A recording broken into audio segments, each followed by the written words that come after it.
ఖమ్మం వెళ్దాం. ఖమ్మంలో ఎన్నికల నగారా మోగిన తర్వాత పరిస్థితి అంటే అక్కడ ఉన్నటువంటి పూర్తిగా రాజకీయాలు ముందు నుంచి కూడా ఖమ్మంకి సంబంధించినటువంటి రాజకీయాలు హాట్ టాపిక్గా ఉన్నటువంటి పరిస్థితి కనిపిస్తోంది.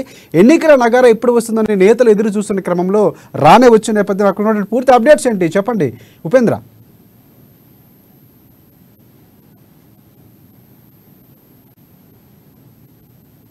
రాజకీయ నాయకుల్లో తీవ్రమైనటువంటి వేడి కొనసాగుతా ఉంది. జిల్లా వ్యాప్తంగా సర్వత్రా చర్చ కొనసాగుతున్న నేపథ్యంలో దాదాపు 5 నియోజకవర్గంలో కూడా ఇప్పటికే బీఆర్ఎస్ పార్టీ అభ్యర్థులు ప్రకటించి కాంగ్రెస్ పార్టీ అభ్యర్థుల ప్రకటన కోసం ప్రజలందరూ కూడా ఉత్కంఠగా ఎదురుస్తున్న నేపథ్యం కనబడతా ఉంది.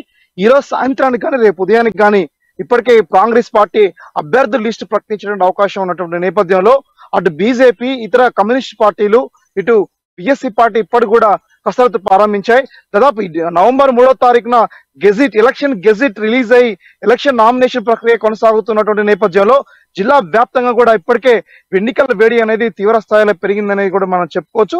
అదే నేపథ్యంలో ఖమ్మం జిల్లాకు సంబంధించి దాదాపు 12 లక్షల పైచిలకు అటు ఎన్ఆర్ఐలు, ట్రాన్స్జెండర్స్, మేల్ ఫిమేల్ తో పాటు ఎక్స్ సర్వీస్ మ్యాన్స్ అందరూ కూడా ఈ ఓటు హక్కును ఉపయోగించుకునేందుకు కూడా ఇప్పటికే అన్ని రకాలుగా కసరత్తు ప్రారంభించారు.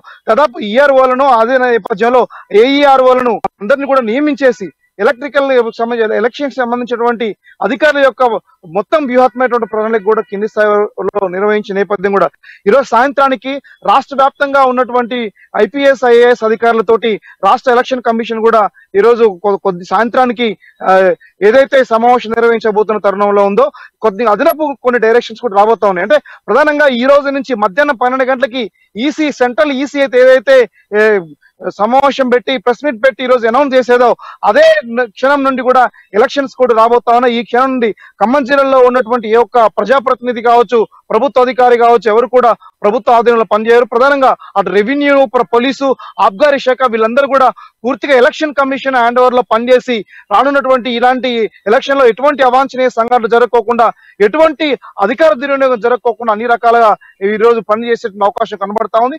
ఇదే నేపథ్యంలో ఖమ్మం జిల్లాలో ఉన్నటువంటి ప్రధానమైనటువంటి ఇటీవల కాలంలో గత వారం 10 రోజులుగా అంటే కేటీఆర్ పర్యటన అనంతరం కూడా పువ్వాడ అజయ్ కుమార్ ఖమ్మం జిల్లా వ్యాప్తంగా విస్తృతంగా పర్యటిస్తూ వివిధ రకాల శంకుస్థాపన కార్యక్రమాలు చేశారు.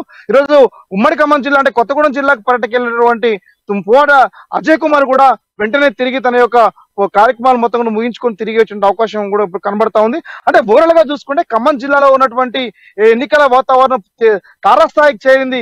ఇక రానున్నటువంటి రోజుల్లో ఎన్నికల నగారాకు సంబంధించినటువంటి కసరత్తు అంటే కథన రంగంలోకి దిగేటువంటి అవకాశం కూడా కనబడతా ఉన్న నేపథ్యంలో రానున్నటువంటి రాజకీయాలు ప్రధానంగా కాంగ్రెస్ ఇటు బీఆర్ఎస్ మధ్య ప్రధానమైనటువంటి పోటీ నెలకొన్నటువంటి నేపథ్యంలో తుమ్మల చేరిక, పొంగులేటి చేరిక, అటు పువ్వాడ అజయ్ కుమార్ నేతృత్వంలో ఇక్కడ రైట్ ఉపేంద్ర, ఖమ్మం సంబంధించినటువంటి కంచుకోటగా అంతకుముందు సిపిఐ పార్టీలకు ఉన్నటువంటి పరిస్థితి తర్వాత కాంగ్రెస్ పార్టీ ఆధీనంలోకి ఉంది. పొంగులేట్ లాంటి వ్యక్తులు ప్రధానంగా బీఆర్ఎస్ పార్టీకి ఛాలెంజ్ విసిరి వెళ్ళేటువంటి పరిస్థితి కనిపిస్తుంది. సో ఈ నేపథ్యంలో ఎన్నికల ప్రచారం ఎలా ఉండబోతోంది, ఎవరి వ్యూహాలు ఎలా ఉండబోతున్నాయి, ప్రధానంగా ఏ పార్టీకి ఎక్కువగా అవకాశాలు ఉండే కనిపిస్తుంది? ఎందుకంటే ప్రజల్ని ప్రసన్నం చేసుకున్న పని ఇప్పటి నుంచే వైపు నుంచి జరుగుతున్నటువంటి పరిస్థితి, సవాళ్ళు ప్రతి సవాళ్ళకు ఖమ్మం అడ్డగా మారినటువంటి నేపథ్యంలో ఎలా ఉండబోతుందంటారు?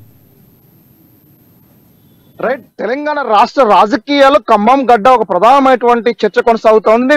ఇటు ఖమ్మం ప్రధానంగా కాంగ్రెస్ కు కంచుకోటగా మారినటువంటి సందర్భంలో ఇటీవల కాలంలో రాహుల్ గాంధీ సభ, ఆ తర్వాత తుమ్మల చేరిక, పొంగులేటి చేరిక ఇవన్నీ కూడా కాంగ్రెస్ ఖమ్మం జిల్లాలో కంచుకోటగా మారింది. ఇప్పటికే కాంగ్రెస్ నాయకత్వం ఇటు బీఆర్ఎస్ లో అసంతృప్తివాదులు ఎవరైతే ఉన్నారో జిల్లా వ్యాప్తంగా ఇప్పటికే అన్ని రకాలుగా ప్రణాళిక రూపొందించి సర్పంచులు, ఎంపీటీసీలు, ఇతర జడ్పీటీసీలు, ప్రజాప్రతినిధులు ఎవరైతే ఉన్నారో ఎవరైనా సరే కాంగ్రెస్ లోకి మేము స్వాగతం పలుకుతా ఉన్నాం, రండి, రానున్నది కాంగ్రెస్ ప్రభుత్వమే అని చెప్పేసి ఇప్పటికే అటు రాష్ట్ర స్థాయిలో రేవంత్ రెడ్డి, ఖమ్మంలో పొంగులేటి శ్రీనివాసరెడ్డి, తుమ్మల నాగేశ్వరరావు, బట్టి విక్రమార్క చెప్తా ఉంటే ఇప్పుడు బీఆర్ఎస్ కూడా దానికి తగిన పద్ధతిలో కూడా ఖమ్మం జిల్లా వ్యాప్తంగా కూడా ఇప్పటికే ప్రణాళిక రూపొందించింది.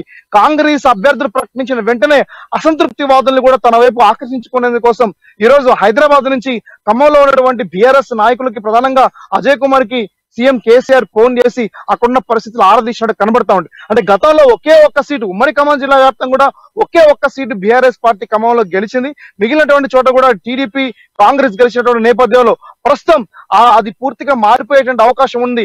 కాంగ్రెస్ ప్రధానమైనటువంటి నెంబర్ 1 స్థానంలోకి ఖమ్మంలో ముందంజలో ఉంటే పొత్తులు అంటే కమ్యూనిస్టులు, కాంగ్రెస్ మధ్య పొత్తు అనేది ఇంకా సఖ్యత కుదరలేదు. ఈ రోజు రేపట్ల డిక్లరేషన్ రాబోతూ ఉన్నటువంటి నేపథ్యంలో వీటిపై రానున్నటువంటి ఎన్నికలకు సంబంధించి కాంగ్రెస్ కు బలమైనటువంటి కంచు కూడా ఖమ్మం జిల్లా తయారు కాబోతున్నట్టుగా ఇప్పటికే జోరుగా ప్రశ్న జరుగుతుంది.